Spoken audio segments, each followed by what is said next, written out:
Mwabale kwekuumira ku mukutu ogw'Uganda Lifestyle nze Sigawa Murishid. Olunaku olwaleero Hajjat Zuula asobodde okugenda n'asisinkana minisita w'abaana n'abavubuka bbala mu Bagamba, naye ate ageeyongedde okubeera nga gavaayo si malungi.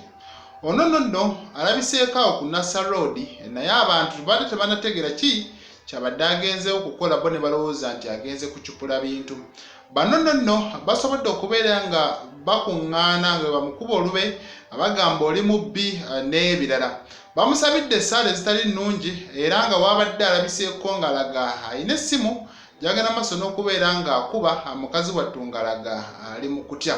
Nonno yasooka n'agenda awo ewa minisita Balamu n'amugamba nti atiisibwatiisibwa era yandiyagadde okubeera ng'afuna obukuumi mu kano akatambi ekisobodde okubeera nga kyeraga lwatu nti ebyaddala omukyalo ono yeetaaga obukuumi eri abantu abatali balungi. Olaba budde bwabadde bwa misana naye nga basobola okubeera nga baleekaanira waggulu kw'ossa n'okumuŋŋoola kati olwo singa bubeera bwa kiro nga tewaliiwo alaba. Mu mbeera bw'etyo ono nno bwabadde ku dduuka basobodde okubeera nga batya era ne basalawo baliggale newankubadde nti essaawa z'okunnyuka zibadde tezinnatuuka. Bamanyi ku Nassa Road abantu batera okunnyuka wakati w'essaawa 1:12 n'ebbiri. Essaawa 2 amaduuka gasinga gabeera maggale, naye ono zibadde tezinaba na kubanga zituuka eyo nga baggalawo nga bamugamba munnange fuluma. Mukazi wattu akanze Bagamba temuggalawo bambi mulekeewo nga waggule nga nno baneero tebakola ki tebamuwuliriza.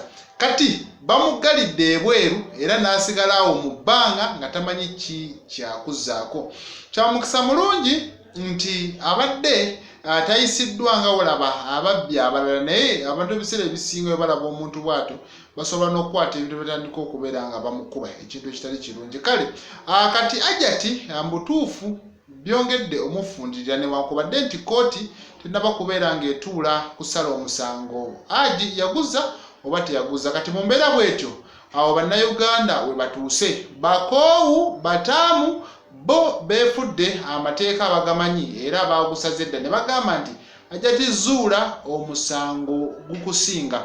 Kati mu mbeera nga bweri Haji ono kwe yasooka okubeera ng'afumbira omwami Miss Kintu naye yasobodde okubeera ng'avaayo n'agamba njagala byapa byange, ekyo ne bakigatta ne bakiteeka wali.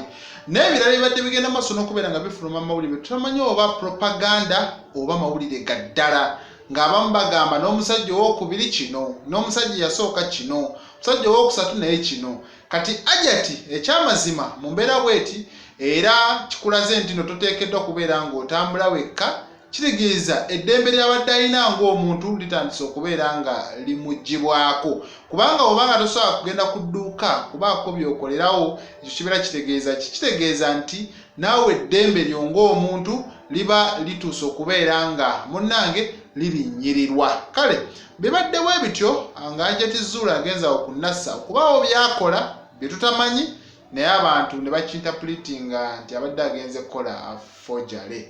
Kale ono forgery gwe basooka okulowooza nti no yakola yali wa ndagamuntu. Endagamuntu yasooka ng'eragako mannya malala ate n'endala ng'eriko kazibwe n'ebirala. Kati kino yasobola okubeera nga akinyonyola n'agamba nti nno yasobola okubeera nga yeewandisa mu gazeti era n'asweyalinga affidavit kwe kufuna endagamuntu ey'okubiri, naye era abantu munenga omanyi nakyo bakinterpretinga bulala nga bagamba nedda ne bw'otunnyonnyola ebyo tubitegeera era tetujja kubeera nga tukukkiririzaamu. Kale byebyo bituuseewo ku Hajjat Zuula wabadde agenza ku Nassa Road okubaako byakola. Nze Sigawa Murishid.